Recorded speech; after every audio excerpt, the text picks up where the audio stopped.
The media may be awash in stories describing the White House as being in chaos, especially with a communications director who lasted 11 days, but President Trump has a drastically different view. Highest stock market ever, best economic numbers in years, unemployment lowest in 17 years, wages raising, borders secure, no chaos. But there have obviously been enough White House difficulties that Trump has brought in John Kelly while bidding farewell to Reince Priebus and Sean Spicer, and Kelly abruptly dropped Anthony Scaramucci as communications director yesterday. Scaramucci was a fierce Trump loyalist, and while he did himself some damage last week, this was a case of the general taking charge and wanting to build his own team.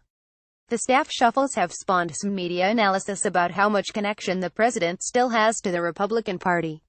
And I would argue he didn't have much to begin with.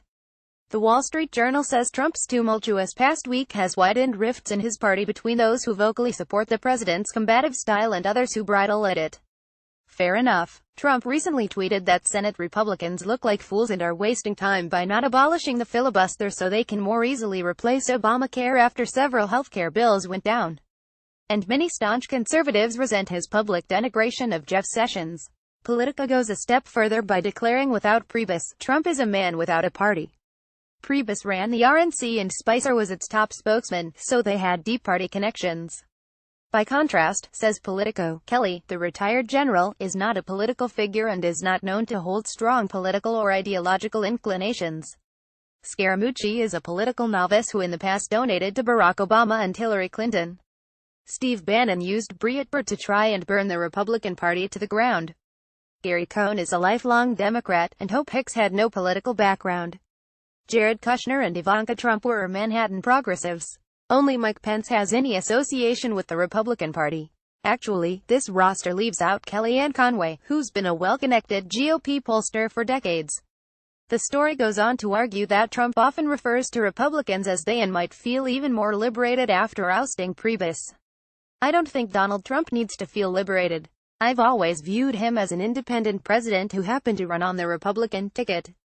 Has anyone forgotten how hard Trump ran at the GOP establishment, and how hard it tried to stop him? Jeb, Marco, Ted, Kasich all failed, and Trump essentially completed a hostile takeover of the Republican Party. Has anyone forgotten how the real estate mogul, who gave plenty to Democrats over the years, broke with GOP orthodoxy on key issues? He went left on Social Security and Medicare, repeatedly vowing not to touch the programs, and right on trade and immigration, taking a harder line than traditional Republicans. That, in my view, is why Trump won. He had a certain crossover appeal. I suggested during the campaign that he could create a new class of Donald Democrats, and indeed, he won over 8 million Obama voters and carried key Rust Belt states. The tapping of a general could help Trump run a tighter ship. But he was always a president who was going to take on both parties with his swamped reigning crusade. Howard Kurtz is a Fox News analyst and the host of Media Buzz Sundays 11 a.m.